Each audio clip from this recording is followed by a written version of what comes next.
لا إله إلا الله. الحمد لله الذي خلق الجن والإنس إلا ليعبدوا الله. أشهد أن لا إله إلا الله وحده لا شريك له، وأشهد أن سيدنا ونبينا محمدا عبده ورسوله صلى الله تعالى عليه وعلى آله وصحبه وبارك وسلم تسليما كثيرا كثيرا.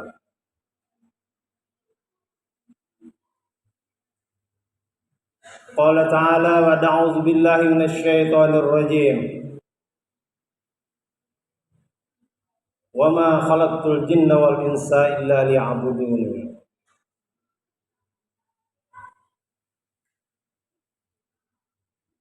Hadirin jamaah Jumat Masjid Ar-Raudatul Hakim yang dirahmati Allah Subhanahu wa taala. Khatib berpesan, usikum wa nafsi bitaqwallah. Ittaqullaha haqqa tuqatih wa la tamutunna illa wa antum muslimun. Mari senantiasa memaksimalkan ketakwaan kita kepada Allah Subhanahu wa taala. Dan jangan sampai bersedia dijemput oleh malakal maut sebelum sepenuhnya berserah diri kepada Allah Subhanahu wa taala. Qala Nabi sallallahu alaihi wasallam: al-mu'minuna hayyinuna layyinuna kal jamalil anif in qida in qada kami khala safatin istinafa. Kama qala alaihi salatu wassalam. Jemaah Jumat yang dirahmati Allah Subhanahu wa taala, ada 5 krisis yang menimpa umat manusia dahulu kala. Yang pertama, krisis keimanan dan keilmuan. Maka mereka disebut jahil.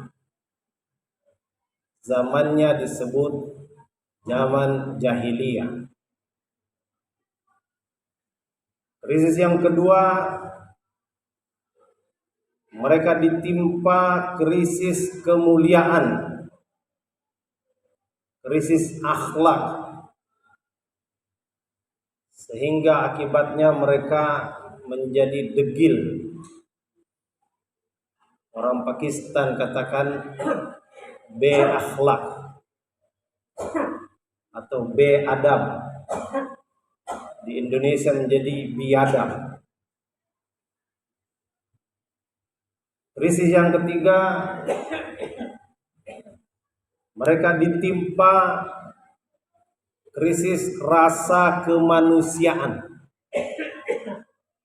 sehingga mereka bermusuhan satu sama lain. Kadang suami bermusuhan dengan istri, istri bermusuhan dengan suami, anak bermusuhan dengan orang tua bermusuhan dengan anak, mantu bermusuhan dengan mertua, mertua bermusuhan dengan mantu. Krisis rasa kemanusiaan. Yang keempat, mereka dilanda krisis kekuasaan. Akibatnya terjadi perang antar suku, antar bangsa. Kemudian yang kelima, sebagai akibat daripada krisis keimanan dan keilmuan, krisis kemuliaan akhlak, krisis rasa kemanusiaan, dan krisis kekuasaan, akibatnya mereka ditimpa krisis ekonomi. Hadirnya mulia untuk mengatasi masalah ini, mengatasi krisis ekonomi. Rasulullah SAW datang bukan memerintahkan menanam sejuta pohon, bukan memerintahkan mencetak sejuta hektar sawah, bukan memerintahkan memproduksi 1000 kapal nelayan. Tetapi hadirnya mulia baginda sallallahu alaihi wasallam mengajak mereka kepada keimanan kepada Allah Ta'ala. Rasulullah menyuruh kepada mereka, ya ayyuhan nas qulu la ilaha illallah tuflihu. Wahai manusia, ucapkan la ilaha illallah maka kalian akan berjaya. Kalau sekedar mengucapkan ini perkara mudah, hadirnya mulia. Bahkan seekor burung yang diucapkan, yang dilatih mengucapkan kalimat ini dengan mudah dapat dilakukannya. Tetapi maksud daripada kalimat ini adalah menyerahkan diri sepenuhnya kepada Allah Subhanahu wa Ta'ala. Allah Ta'ala dalam sebuah hadis qudsi telah berfirman, khalaqtuka lil ibad fala tal'ab. Wahai hambaku, aku menciptakan kalian ini untuk beribadah kepadaku, untuk menyembah aku. Fala tal'ab, jangan main-main. Jangan main-main dalam perkara solat. Jangan main-main dalam perkara zikir. Jangan main-main dalam perkara membaca Al-Quran. Jangan main-main dalam perkara puasa. Jangan main-main dalam perkara zikir, perkara zakat, perkara haji, perkara umroh. Jangan main-main. Khalaqtuka lil ibad. Aku menciptakan engkau ini untuk ibadah kepadaku.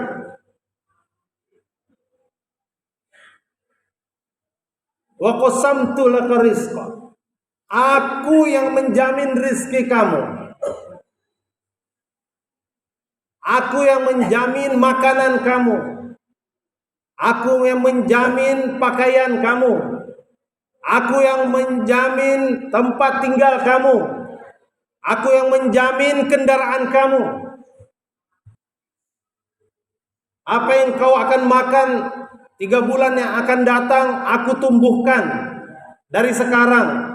Aku keluarkan akarnya, aku keluarkan batangnya, aku keluarkan daunnya, aku keluarkan bunganya, aku keluarkan buahnya. Aku rubah warnanya dari hijau menjadi kuning. Aku rubah rasanya dari pahit menjadi manis, agar 3 bulan yang datang engkau dapat makan. Aku menjaganya. Aku yang menjamin rizki kamu. Wa qasamtu laka rizqa fala tat'ab. Jangan kamu capek-capek perkara rizki.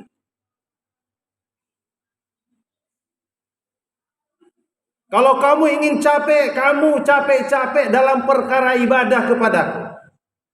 Kamu capek-capek dalam perkara solat. Kamu capek-capek dalam perkara zikir. Kamu capek-capek dalam membaca Al-Quran. Kamu capek-capek bersilaturahmi, menjumpai hamba-hambaku yang lain. Kamu capek-capek untuk membayar zakat, membayar sedekah, memotong hewan kurban. Kamu capek-capek pergi haji, pergi umrah. Silakan capek untuk perkara itu. Wa qasamtu laka rizqa. Aku menjamin rizki kamu. Hari ini hadirin mulia, banyak manusia yang terbalik. bercapek-capek, bertungkus lumus 24 jam rela untuk urusan mencari rezeki. Tetapi untuk perkara ibadah kepada Allah Subhanahu wa taala main-main. Dipanggil jam 12 oleh Allah taala. Hayya 'alas shalah, hayya 'alal falah. Bukan datang jam 12, datang jam 2, kadang-kadang jam 3, kadang-kadang zuhur dijamak dengan asar. Kadang-kadang asar dikerjakan semenit sebelum maghrib. Main-main perkara ibadah. Padahal orang-orang dahulu yang bersungguh-sungguh dalam perkara ibadah kepada Allah Subhanahu wa taala, Allah tunjukkan kasih sayangnya. Allah tunjukkan kemurahannya. Gurun pasir yang tandus, yang kering kerontang, Allah Subhanahu wa taala keluarkan air Zam-Zam. Allah taala keluarkan kehidupan yang sejahtera. Kekayaan yang datang dalam kehidupan sahabat radhiyallahu anhum dikatakan jumlahnya 3 miliar dinar di masa Sayyidina Umar bin Khattab radhiyallahu anhu. Kalau 3 miliar dinar ini dikali dengan rupiah itu sama dengan 12.000 triliun. Satu dinar itu 4,25 gram emas. Katakanlah kalau 1 gram emas ini harganya sekitar 900 ribuan, maka 1 dinar itu sama dengan 4 juta rupiah. 4 juta dikali 3 miliar sama dengan 12.000 triliun. 12.000 triliun itu kalau dibagikan kepada para sahabat radhiyallahu anhum yang jumlahnya tertulis dalam berbagai kitab sirah itu sekitar 124.000. 12.000 triliun dibagi 124.000, maka setiap orang dapat jatah kekayaan 96,7 miliar. Bayi baru lahir dikasih jatah, nih uang kamu sudah siap 96,7 miliar. Engkongnya mau mati, ini warisan engkong 96,7 miliar. Setiap orang dapat jatah kekayaan di masa Sayyidina Umar bin Khattab radhiyallahu anhu. 12.000 triliun. Saya dengar utang Republik Indonesia ini sudah lebih kurang 6.000 atau 7.000 triliun. Boleh pinjam uang sahabat radhiyallahu anhum insyaallah. Apa yang dilakukan oleh para sahabat? Mereka dagang biasa-biasa saja. Mereka bertani biasa-biasa saja. Mereka ngantor biasa-biasa saja. Mereka bikin pabrik biasa-biasa saja. Tapi yang luar biasa hadirin yang mulia, ketika azan berkumandang hayya 'alas shalah, yang tani segera tinggalkan cangkulnya. Yang dagang segera tinggalkan tokonya. Yang ngantor segera tinggalkan kantornya. Bergegas mereka memenuhi panggilan Allah Subhanahu wa taala. Mereka yakin dengan janji Allah Subhanahu wa taala. Allah taala mengumumkan wa fis samaa'i rizqukum wa ma tu'adun. Aku meletakkan rizki kamu di langit. Dan apa-apa yang dijanjikan untuk kamu, aku letakkan di langit. Dan ini yang mereka kejar. Mereka memahami bahwa kendaraan untuk naik ke langit, tangga untuk naik ke langit, eskalator untuk naik ke langit, lift untuk naik ke langit, namanya adalah sholat. As-sholatu mi'rajul mu'minin. Sholat ini adalah mi'rajnya orang beriman. Kendaraan untuk naik ke langit, mengambil jatah rizkinya. Hadirin yang mulia seluruh dunia,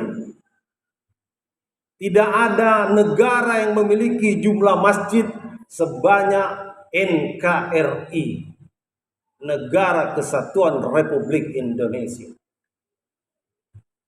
Karena itu hadirin yang mulia, kalau kita bersungguh-sungguh mengajak seluruh kaum muslimin untuk sama-sama memenuhi panggilan Allah Subhanahu wa taala ketika azan berkumandang, maka apa yang Allah taala berikan dahulu kepada para sahabat radhiyallahu anhu, Allah akan berikan kepada bangsa Indonesia. Allah letakkan rizki itu di langit, tetapi hari ini kita sibuk mencarinya di bumi. Maka kita letih. Barang itu ditaruh di atas, tapi kita sibuk mencarinya di bawah. Bertungkus lumus kita, berkeringat, banting tulang, tidak ketemu. Kenapa dia nemu? Karena salah alamat dalam mencari. Al-Quran menunjukkan alamatnya. Kita juga membacanya, tapi kita tidak memahami.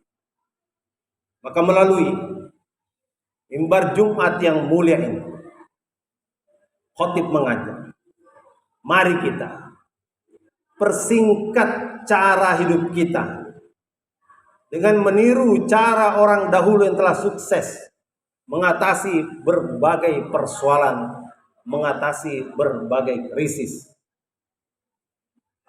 Dengan usaha iman yang dibuat oleh yang mulia baginda sallallahu alaihi wasallam bersama para sahabat radhiyallahu anhu, kejahilan mereka berubah menjadi alim.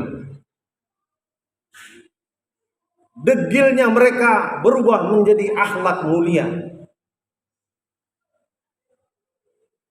Permusuhan mereka berubah menjadi kasih sayang. Peperangan mereka berubah menjadi perdamaian. Dan kemiskinan mereka berubah menjadi kaya raya dan sejahtera. Caranya, ikut apa amalan yang telah diajarkan oleh baginda Rasulullah sallallahu alaihi wasallam. Semoga Allah beri kepahaman. Barakallahu li wa lakum fil Qur'anil azim. Wa nafa'ni wa iyyakum bima fihi minal ayati wa dzikril hakim. Wa taqabbala minni wa minkum tilawatahu innahu huwal ghafurur rahim. Allahumma shalli ala sayyidina Muhammad wa ala ali sayyidina Muhammad.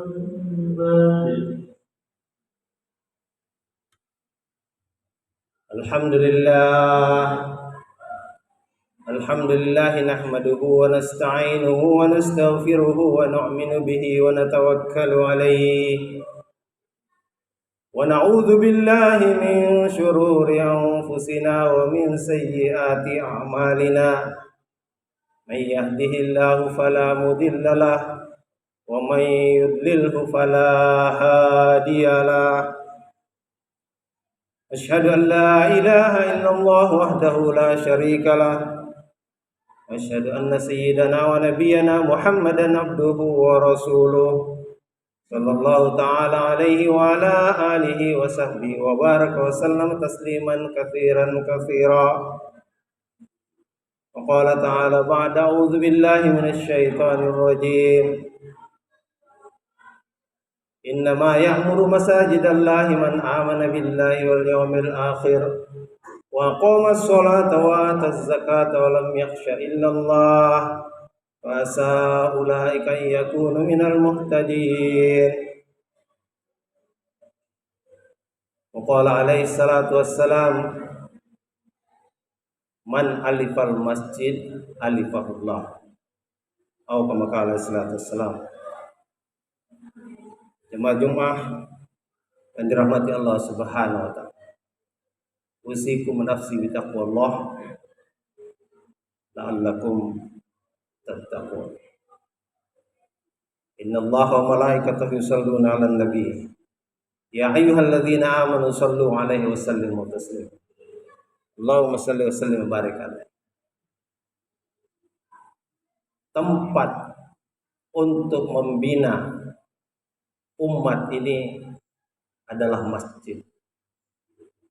Pusat pembinaan umat untuk mendapatkan iman, mendapatkan ilmu, mendapatkan kekuatan untuk beribadah kepada Allah, untuk bermuamalah dengan baik, untuk bermuasyarah dengan baik, dan untuk membina akhlak dengan baik adalah masjid. Para sahabat radhiyallahu anhum menjaga masjid bersungguh-sungguh. 24 jam mereka berganti-ganti. Ada yang meluangkan waktunya untuk masjid 8 jam satu hari. Ada yang 6 jam, ada yang 4 jam, ada yang 2 jam. Tergantung kesanggupan masing-masing. Tapi mereka memahami bahwa masjid adalah rumah Allah Subhanahu wa taala. Dan mereka memahami hadis Nabi SAW, man alifal masjid alifahullah. Siapa yang sayang kepada masjid, maka Allah akan sayang kepada dia. Maknanya siapa yang cinta kepada masjid, Allah akan cinta kepada dia. Kalau dibalik, siapa yang benci kepada masjid, Allah akan benci kepada dia. Siapa yang cuek kepada masjid, Allah akan cuek kepada dia. Siapa yang jauh dari masjid, Allah akan jauh daripada dia. Hadirin yang mulia, para sahabat adalah orang-orang yang telah memberikan contoh yang luar biasa bagaimana mengelola masjid. 1 juta masjid kita di Indonesia ini kalau dikelola dengan baik, wallah, Allah akan turunkan keberkahan.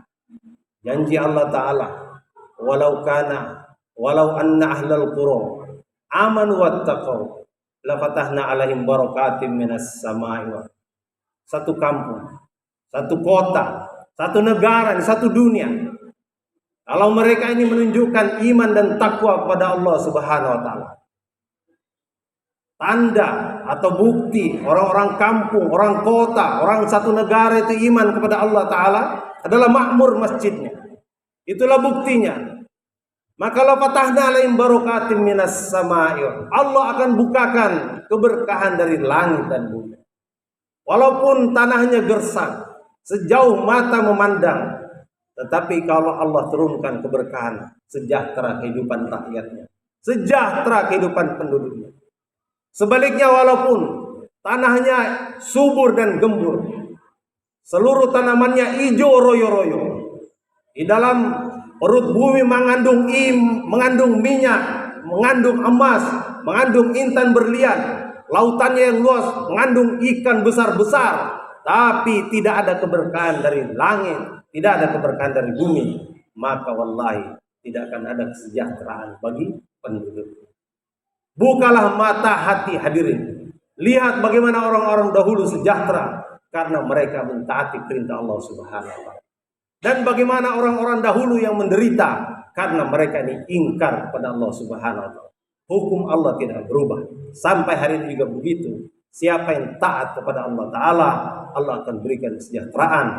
Siapa yang ingkar kepada Allah, Allah akan berikan penderitaan. Bukan hanya di dunia, tapi di akhirat lebih lama lagi.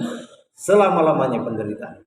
Karena itu melalui mimbar ini, mari kita jaga rumah Allah Subhanahu wa taala. Pikirkan rumah Allah Subhanahu wa taala. Cintai rumah Allah Subhanahu wa taala kalau ingin mendapatkan cinta Allah Subhanahu wa taala. Allahumma ighfir lil mu'minina wal mu'minat wal muslimina wal muslimat al ahya'i minhum wal amwat. Allahumma ighfir li ummati Muhammadin sallallahu alaihi wasallam ma taqaddama min dhanbiha wa ma ta'akhkhara wa ma asarrat ma Rabbana hab lana min azwajina wa dhurriyyatina qurrata a'yun waj'alna lil muttaqina imama. Rabbana atina fid dunya hasanah wa fil akhirati hasanah wa qina adzabannar. Subhana rabbika rabbil izzati amma yasifun wa salamun alal mursalin walhamdulillah. Ibadallah, innallaha ya'muru bil 'adli wal ihsan wa ita'i dzil qurba wa yanha 'anil fahsya'i wal munkar ya'idukum la'allakum tadhakkarun. Wa la dzikrullahi akbar.